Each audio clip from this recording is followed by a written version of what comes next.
Hey everyone, and welcome to today's Explainer. We're going to explore a deeply fascinating and honestly a totally paradigm-shifting approach to one of the absolute most frustrating human experiences, finding closure when the other person just completely avoids resolving a conflict.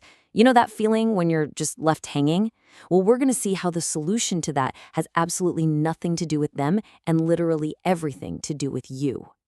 Seriously, picture this for a second.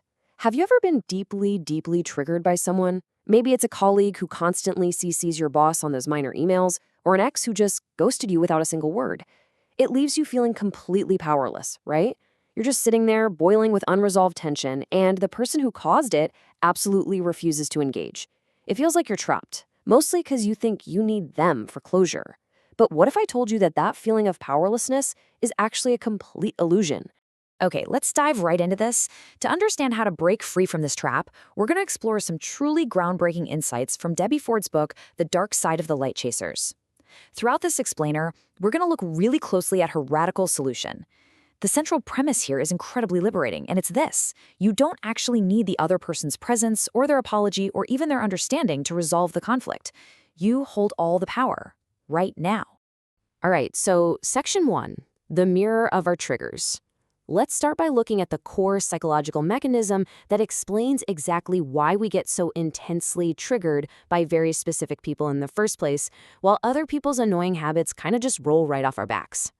It comes down to something psychologists call projection. It's a fascinating defense mechanism. Basically, projection is the involuntary transfer of our own unacceptable behaviors or hidden emotions onto other people. You see, as we grow up, we put certain traits that we're told are bad, things like anger, selfishness, or arrogance, into this sort of invisible bag. We hide them from ourselves. But here's the catch. They don't disappear. Instead, we just start seeing our own denied traits in the people all around us. So the whole crucial point here is summed up perfectly in this quote straight from the book. We only perceive what we are. If a behavior deeply upsets you in someone else, if it causes this really visceral emotional reaction, it's because you possess that exact same trait, and you're just refusing to acknowledge it. Like if someone's arrogance drives you absolutely crazy, Ford argues it's simply because you are completely denying your own arrogance. They're literally just holding up a mirror for you. Moving on to Section 2, the 100 sockets metaphor. To make this invisible psychological process feel a lot more tangible, Debbie Ford shares this amazingly vivid mechanical metaphor that will completely change how you look at conflict from here on out. Okay, I want you to physically imagine this with me. Picture 100 different electrical light sockets installed right on your chest. Each one of these sockets represents a different human quality, right? Generosity, fear, kindness, aggression, intelligence, laziness, the whole shebang. Now, for the traits that you have already accepted about yourself, those sockets are safely covered up with a protective faceplate. No electricity can escape. You are perfectly safe and neutral when you encounter those specific traits out in the real world.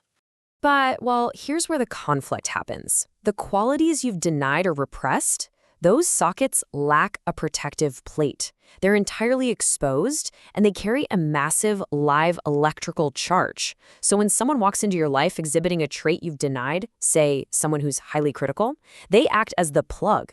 Because your critical socket is totally exposed and live, they plug right into you and zap, an intense emotional spark is created. You get triggered, but not because of them.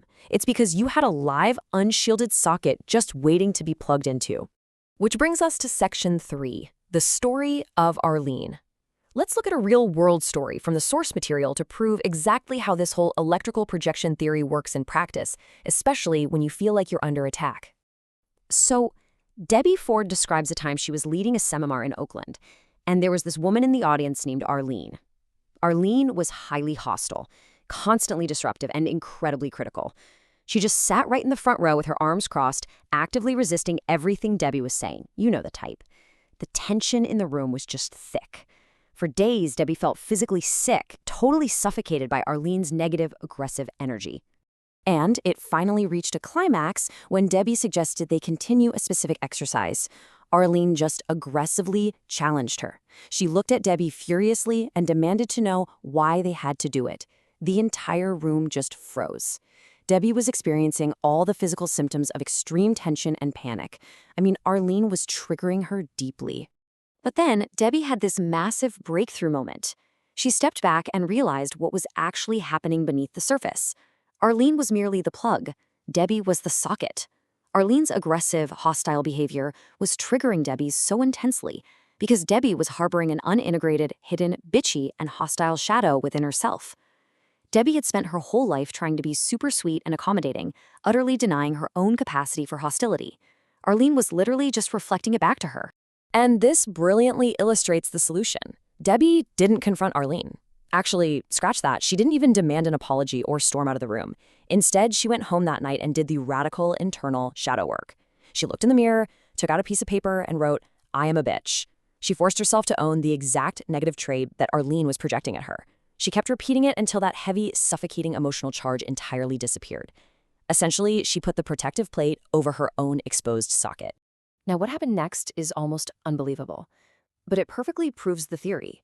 The following week at the seminar, Debbie came in feeling completely neutral and whole. And without a single word being exchanged between them, Arlene suddenly stood up. But instead of attacking, Arlene smiled, praised the seminar, and talked about the profound changes she was experiencing. The hostility was just entirely gone. Later on, when Debbie asked Arlene what happened, Arlene simply said she walked into the room that week and suddenly just liked Debbie.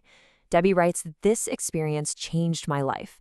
It proved that the external conflict evaporated solely because Debbie did the internal work. She unplugged the charge. Arlene literally couldn't plug her hostility into Debbie anymore because Debbie's socket was now safely covered by acceptance." Okay, final part. Section 4, internal healing, external peace.